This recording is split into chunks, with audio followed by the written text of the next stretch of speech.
Today, we tap on screens as naturally as we breathe. Ordering food, sending a message, playing music, paying for a purchase, all done with a touch of a finger to the glass.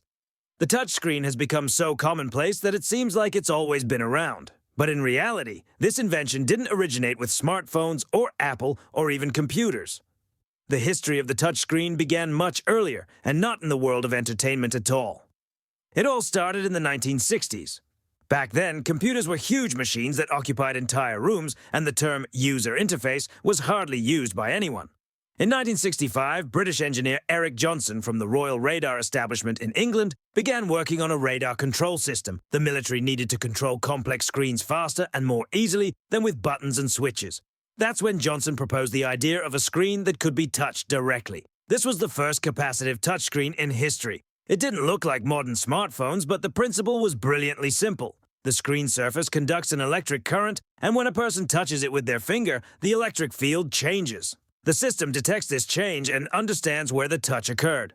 In essence, the screen feels the touch. Even back then, in the 60s, these guys actually laid the foundation for all modern touch displays.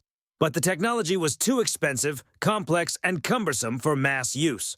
Therefore, the idea remained in laboratories and military developments for a long time. The next important step occurred in 1971, when American engineer Sam Hurst created the first resistive touchscreen panel. It worked on a different principle. The screen consisted of two thin layers, and when pressed, they came into contact, closing an electrical circuit. The system understood the coordinates of the touch. These screens responded not only to a finger, but also to a stylus, gloves, and any objects. It was these technologies that were later used in ATMs, payment terminals, and industrial panels.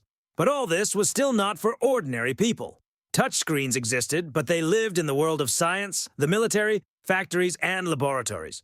The average user didn't even know about them, and only in the 2000s did the technology finally reach the general public.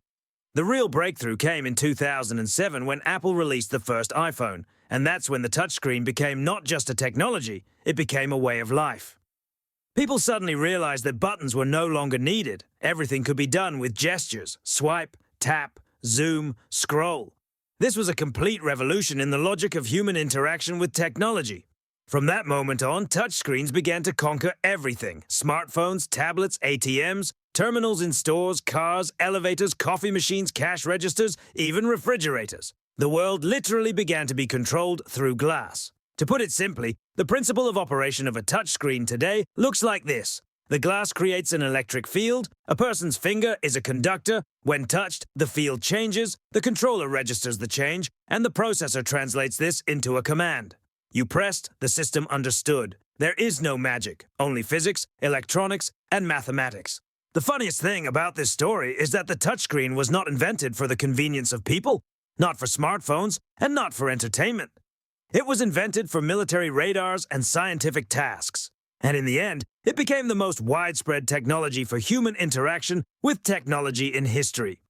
Today, we control the world with our finger. We don't press buttons, we touch glass. And every time you swipe your phone screen, you are using the ideas of engineers who worked on radars more than half a century ago.